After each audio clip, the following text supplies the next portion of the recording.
there with her. Oh, I was there around, but most of the time I was so locked and loaded that I have to be honest and tell you that when Mama died, I didn't even know where they buried her because at the funeral I was high as I don't know what. So it wasn't until I got clean that my sister got a bus and took me back up to the grave where Mama was buried at. But losing Mama to lupus and now my sister is suffering from lupus, that's a real one of those things that will really throw you off, especially if you're in the height of your addiction because you don't know if you're coming or going.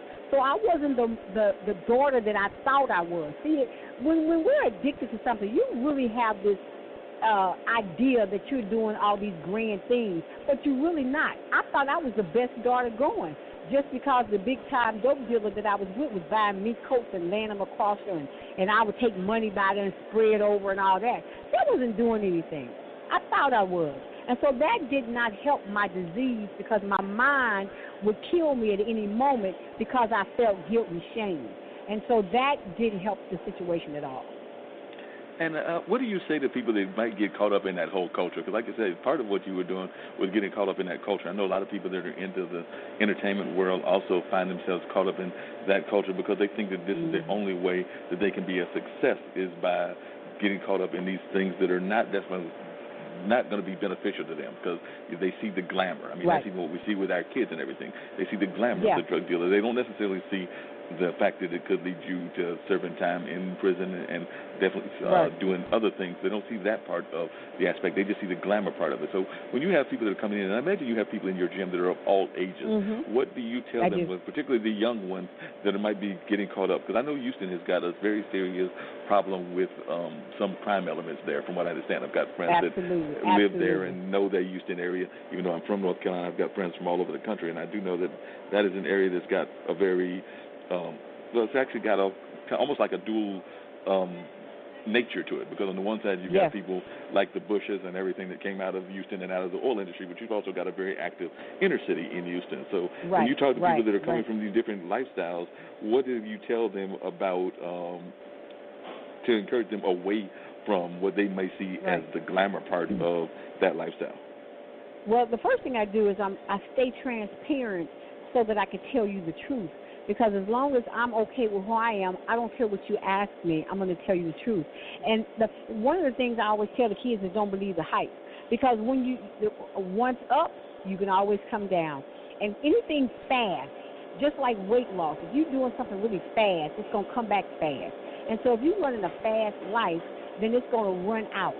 And when it runs out, it's going to run out real fast.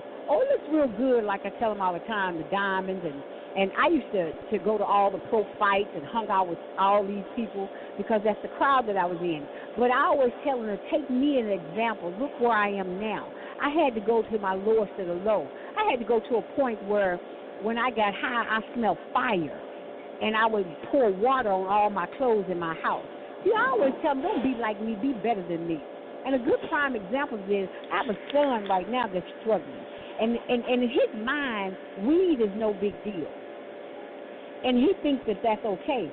But anytime you're smoking or doing anything that makes your life unmanageable, and that's what I show him. If it's food or it's the weed or it's the cocaine or if it's smoking, if it's puffing, whatever they're doing today, if your life is unmanageable, this is not working for you, baby. So I need you to try something different. And that's what I say. Is this really working for you? Are you broke? Can you go to work? All those things. And so, I stay transparent and I tell them the truth. Yeah, and that's what we need more of, is more people telling the truth and things of that nature. Now, among the people that you've dealt with, and even among your own stories and the people that you've dealt with in the gym, what has been like a most surprising addiction that when you found out that the person was addicted to this, it actually surprised you? Because I imagine that you probably had people that are addicted to everything from power to, like we said, sweets, candy, and things of that nature. But as you have dealt with different people of all ages and the different ways that they're fighting their addiction, what is an addiction that just like you sat there and you had to like even analyze some of your own thoughts about addiction because you never thought of this as being an actual addictive behavior. So I imagine that there's some things that you've seen that actually even surprised you, even though you've gone through a very rich life and have done a lot of great things. But what are some of these things that totally shocked you, that if somebody told you at a young age that this is something that you might encounter would have shocked you? You know, you'll be real amazed. One of the things that amazes me is that people are addicted to people. they're addicted to people and that they should not be around. Let's just take a woman that's being abused. She might not want to be there, but they get addicted to the behavior. And that, for me, coming from the background where I come from, because, when you're slinging and doing the kind of things that we were doing, I was raised that don't let anybody get up under your skin like that. But besides being addicted to people and to bad situations, food is an amazing addiction, because you got to remember this. You have to eat to live. You got to eat to live. So you got people addicted to food, and they get so addicted to it that it holds them in bondage that they can't come out of the house. It ain't that people want to be overweight, and I use that because you have to eat. Oh, yeah, we got addicted to cocaine, and we get smoking cigarettes. And I know one girl that was addicted to eating bags and bags of candy, just bags and bags of candy. Then, of course, you got your gambling, and the ultimate one is shopping. Broke as can be, but they're going to shop every week because they need to look like they belong somewhere. That addicted to the needing to be in the in crowd. What's the in crowd today? Can you clarify to me what the in crowd is? Because everybody's trying to be somebody that they're not. I'll be 57 years old, and it amazes me at a certain age they're still trying to be or do some things that's not conducive to who they should be. So when we start talking about addiction. Yeah, it's interesting you bring that up, because a couple of things that crossed my mind when you brought that up is, I'll acknowledge, and I'm doing a better job this year, and I'm hoping that it will continue. But, sometimes when you're in that ripping and running kind of lifestyle, because I know I'm busy with, various jobs that I have, because I have more than one job, and ripping and running. So a lot of times you wind up going to fast food. I know that I should definitely be eating more healthy, should be making more runs to the grocery store.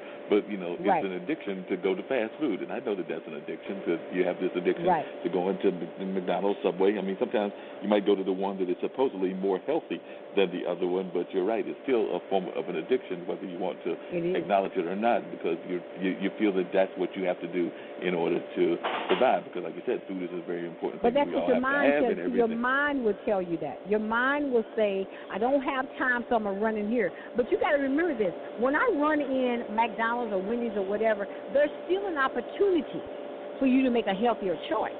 Right. See, that's where the disease part comes in. Do I make a healthier choice, or I'm just going to do this? Yeah, that's very true. And that's when the disease comes in at. Yeah, you're right. Oftentimes people don't think about that. And you're also right about the public image that people have and everything, and how that can different weigh on people. Because I know that there's a very popular lawyers' ball here that people go to all the time. And I remember, I'm not that far off from you in age. I'm actually 56, and I'll be 57 in July.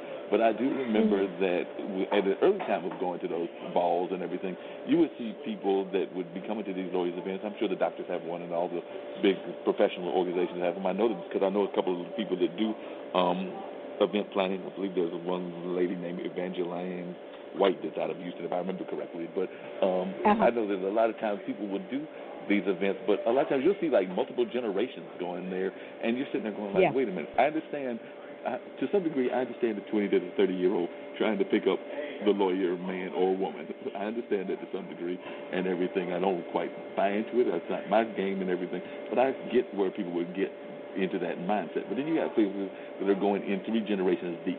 I remember 15 or 20 years ago going to one of the lawyers' balls and seeing daughter, mama, and grandmama all on the same mission. Exactly. And when I hear that, what comes to my mind is that if I break that cycle, what will happen? Right. Am I afraid to break the cycle? And that's a form of addiction because you're afraid to break the cycle, good or bad cycle, because you don't know what's going to come behind it. I may not want to go to the ball, but because the generations have done it, then I'm going to follow suit. I'm addicted to the behavior. When do I decide to make a choice on my own? When do you make that decision? And so when you start talking about addiction, they come, and they are very, and I'm going to say this again, cunning and backwards, because you don't know you are addicted because you've done this so long. I can use myself, for example. I was a snorter. I can remember saying to myself, this is a problem. I can remember saying that to myself. But you got some people who won't even acknowledge it, that that's a problem. And so when you start talking about the word of recovery, there's a difference in recovering and abstaining. See, I work with 12 Steps in Narcotics Anonymous, and I work a 12-step program. These people over here are just having used, they're abstaining. So that at any given moment, they don't have the tools that's going to keep them clean. You need proper tools on a daily basis that you use to keep you from relapsing. And just as one who's been through that program, how successful do you think those kind of programs are? Like I said, one of the jobs I work at is at a cultural arts center, and we have NA that meets there every week.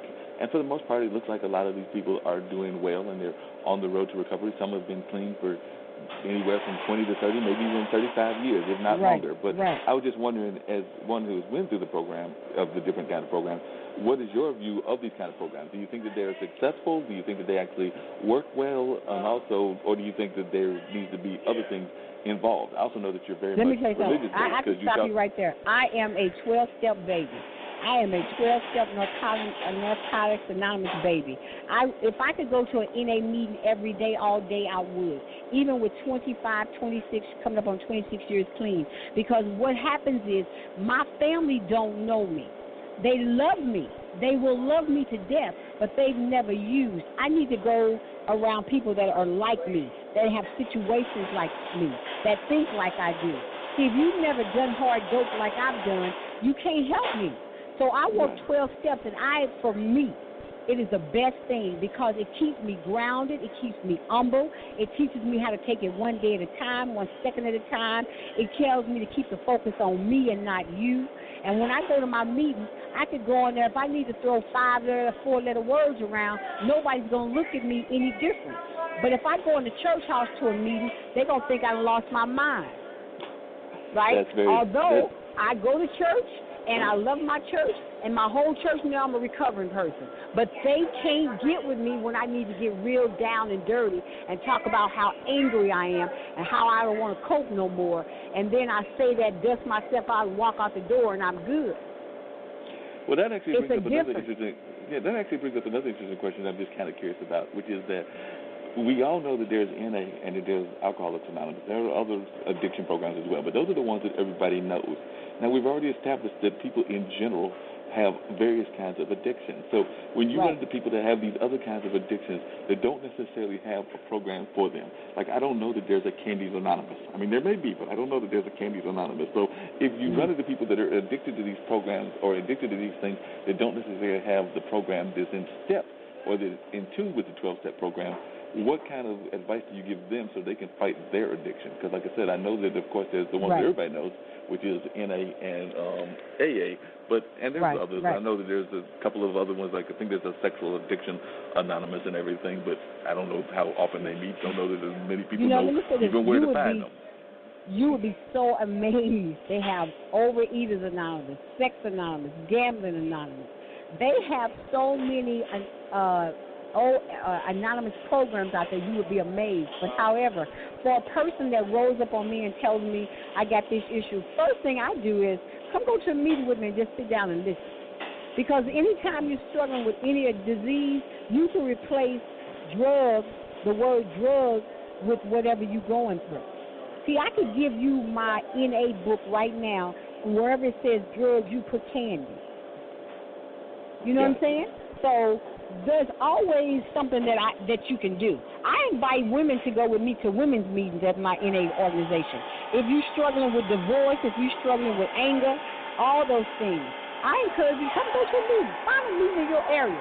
They're not going to make you talk. Just go sit in the back of the room and see how we have freedom in that room to discuss whatever's going on with us. See, I call you guys people that have never done hard dope. I call you guys normal people. Y'all are too normal for me. I can remember being at home on any vacation, any given time, and I'm in the house with all my sisters and my family, and my one sister can look me in my face and say, you need to leave and go to a meeting, because I see you about to go there. Because y'all so normal and some of the stuff that's going on, I'd be like, what in the world? You know? And my sister go, you need to go to a meeting. You need to go to a meeting. Well, see, that's you talk about normalcy, and I don't even know that normalcy is actually a correct word for people and everything. Because one of the things I've even said it on this show before, and I've definitely said it to friends of mine and everything, is that I don't really know that many people that are truly sane. Like I said, whether it's right. whatever, whether it's work addictions, whether it's